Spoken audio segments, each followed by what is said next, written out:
Hi hello నమస్తే welcome to CM today నేను మీ మధు. ప్రపంచం మొత్తం విడిపోవడానికి కారణాలు వెతుక్కుంటూ ఉంది. కానీ మన దేశం మొత్తం ఈ రోజు ఏకం కావడానికి ఒక రాజ్య భాషను వెతుక్కుంటుంది.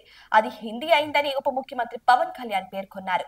ఈ రోజు ఉదయం హైదరాబాద్ గచ్చిబౌలి బాలయోగి స్టేడియంలో నిర్వహించిన రాజ్య భాష విభాగం స్వర్ణోత్సవ వేడుకల్లో ఆయన పాల్గొన్నారు. కేంద్ర బొగ్గు గనుల శాఖ మంత్రి కిషన్ రెడ్డి, రాజ్యసభ డిప్యూటీ చైర్మన్ హరివంశ్ నారాయణ సింగ్ తో పాటు ముఖ్య అతిథిగా పాల్గొని ప్రసంగించారు మన డిప్యూటీ సీఎం. ఒక బెంగాలీ గీతం జాతీయ గీతం అయింది. ఒక పంజాబీ భగత్ సింగ్ దేశం కోసం పోరాడే విప్లవకారుడయ్యారు. ఇక రాజస్థాన్ కి చెందిన రాణా ప్రతాప్ శౌర్యానికి చిహ్నమయ్యారు. తమిళనాడుకు చెందిన Abdul Kalam missiles man India అయ్యారు. ఇక మద్రాస్ ప్రెసిడెన్సీ ద్రవిడ ప్రాంతంలోనున్న ఒకరు చేసిన మువ్వెన్నెల జెండా దేశానికి తిరంగా అయిందని ఆయన పేర్కొన్నారు.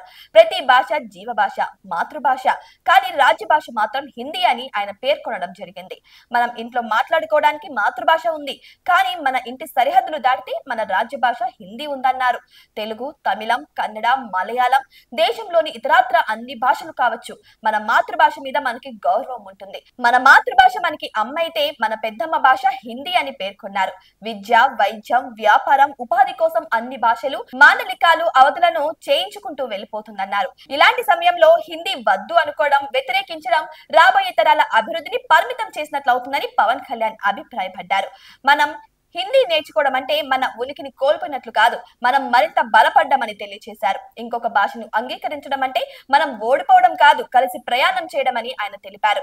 ఇంగ్లీష్ నేర్చుకోవడం వల్లనే కదా ఐటీ రంగంలో అందిపుచ్చుకోగలిగాం.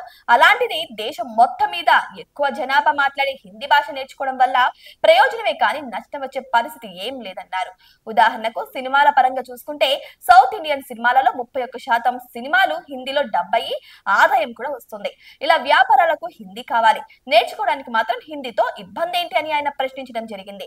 మరి పవన్ కళ్యాణ్ చేసిన ఈ వ్యాఖ్యల గురించి మీకేమనిపిస్తుందో కామెంట్ బాక్స్ లో కామెంట్ రూపంలో తెలియజేయండి. ఇటువంటి మరిన్ని అప్డేట్స్ కోసం మా ఛానల్ ని సబ్స్క్రైబ్ చేసుకోండి.